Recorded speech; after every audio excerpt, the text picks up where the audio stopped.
Hello दोस्तों, आज के इस वीडियो में देखेंगे क्लास 10 के साइंस का क्रैश कोर्स का VVI सब्जेक्टिव क्वेश्चन जो आपके बोर्ड परीक्षा यानी 2024 के लिए बहुत महत्वपूर्ण है। तो आप लोग वीडियो को पूरा लास्ट तक देखिएगा। और इसके पहले हम 4 से 5 को वीडियो डाल चुके हैं, तो आप लोग प्ले लिस्ट में जाकर पूरा वीडियो को देख लीजिएगा। देखिए पहला क्वेश्चन कर रहे हैं चुंबकीय क्षेत्र रेखा के किन्हीं दो गुण को लिखे। चुंबकीय क्षेत्र रेखा के किन्हीं दो गुण को लिखना है। तो देखिए चुंबकीय क्षेत्र रेखा के पहला गुण होता है चुंबकीय क्षेत्र रेखा एक दूसरे के निकट रहती है। चुंबकीय क्षेत्र रेखा एक दूसरे के मतलब निकट मतलब नजदीक रहती है। और दूसरा गुण है दो क्षेत्र रेखाएं कभी एक दूसरे को प्रतिच्छेद नहीं करती है।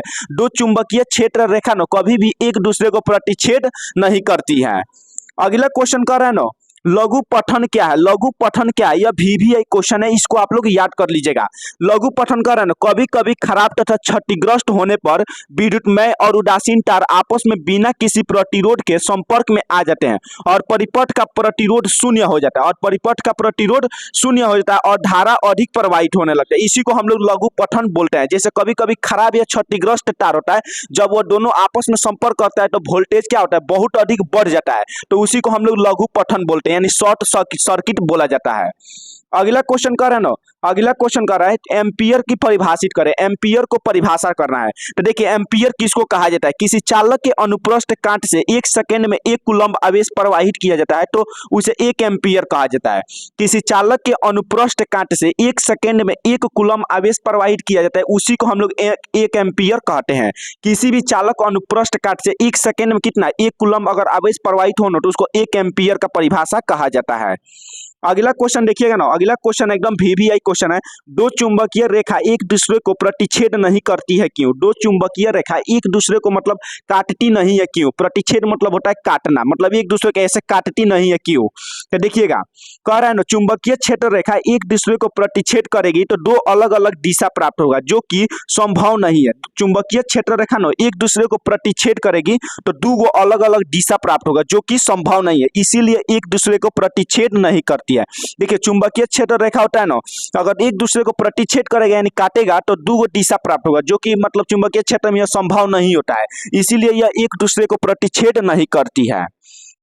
अगला क्वेश्चन है अगला क्वेश्चन आप लोग देखिएगा, सूर्योदय के समय सूर्य लाल क्यों दिखाई देता है। सूर्योदय के समय या सूर्यास्त के समय सूर्य लाल क्यों दिखाई देता है। तो देखिए सूर्योदय के समय सूर्य पृथ्वी से काफी दूरी पर होता है। सूर्योदय के समय सूर्य पृथ्वी से काफी दूरी पर होता है, जिससे सूर्य से आने वाला प्रकाश के रंग प्रकीर्णित हो जाते हैं। सूर्य का जितना भी प्रकाश में मतलब सूर्य के प्रकाश में जितना रंग पाया जाता है सब क्या होता है, पृथ्वी तक आने में प्रकीर्णित हो जाते हैं, मतलब सब विलुप्त हो जाते हैं। लेकिन लाल रंग का तरंगदैर्घ्य अधिक होने के कारण यह दिखाई देता है। लेकिन लाल रंग क्या होता है, वो परिकीर्णित नहीं होता है, इसीलिए क्या होता है सूर्योदय या सूर्यास्त के समय लाल रंग दिखाई देता है। तो इसको आप लोग याद रखिएगा।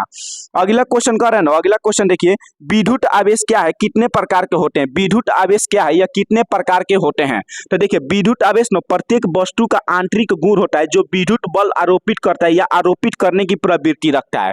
विद्युत आवेश प्रत्येक वस्तु का आंतरिक गुण होता है जो विद्युत बल आरोपित करता है या आरोपित करने की क्षमता रखता है, आवेश कहलाता है। देखिए विद्युत आवेश क्या होता है, प्रत्येक वस्तु का आंतरिक गुण होता है जो विद्युत बल आरोपित करता है या आरोपित करने की क्षमता रखता है, उसी को हम लोग विद्युत आवेश कहते हैं। यह दो प्रकार का होता है, पहला धन आवेश और दूसरा ऋण आवेश। तो दोनों को आप लोग याद रखिएगा, धन आवेश और ऋण आवेश। धन आवेश को प्लस कहा जाता है और ऋण आवेश को माइनस कहा जाता है। अगला क्वेश्चन कर रहे हैं अगला क्वेश्चन देखिएगा, ये 2 नंबर में क्वेश्चन आपके एग्जाम में बहुत बार पूछा है। प्रत्यवर्ती धारा और दिष्ट धारा में अंतर बताएं। प्रत्यवर्ती धारा और दिष्ट धारा में अंतर बताना है। तो देखिए प्रत्यवर्ती धारा को हम लोग AC बोलते हैं, AC मतलब अल्टरनेटिव करंट, और दिष्ट धारा को हम लोग DC बोलते हैं, दिष्ट धारा को DC बोलते हैं यानी डायरेक्ट करंट। तो देखिए इसमें होता है प्रत्यवर्ती धारा में धारा का मान तथा दिशा समय के साथ बदलता है। प्रत्यवर्ती धारा में धारा का मान और दिशा का मान समय के साथ बदलता है। धारा का मान और दिशा का मान समय के साथ बदलता है। लेकिन दिष्ट धारा में केवल धारा का मान बदलता है और एक ही दिशा में बहता है। देखिए दिष्ट धारा होता है इसमें केवल धारा का मान बदलेगा और यह एक ही दिशा में बहता है। अगला अंतर देखिएगा अगला अंतर क्या है, दूसरा अंतर, इसे आसानी से उत्पन्न किया जा सकता है। प्रत्यवर्ती धारा को आसानी से मतलब उत्पादन किया जा सकता है, और दिष्ट धारा होता है इसे उत्पन्न करने में कठिनाई होता है। दिष्ट धारा को उत्पन्न करने में मतलब बहुत कठिनाई होता है। अगला अंतर कर रहे हैं तीसरा अंतर, इसे DC में बदला जा सकता है। प्रत्यवर्ती धारा को हम लोग DC में आसानी से बदल सकते हैं और इसे AC में बदलने में कठिनाई होता है। लेकिन दिष्ट धारा को AC यानी प्रत्यवर्ती धारा में बदलने में कठिनाई होता है। देखिए DC को हम लोग दिष्ट धारा बोलते हैं और AC को प्रत्यावर्ती धारा बोलते हैं। इसको आप लोग याद रखिएगा और इतना आप लोग अंतर लिख दीजिएगा ना तो आप लोग का 2 नंबर हम गारंटी देना है कि एग्जाम में आप लोग का मिल जाएगा।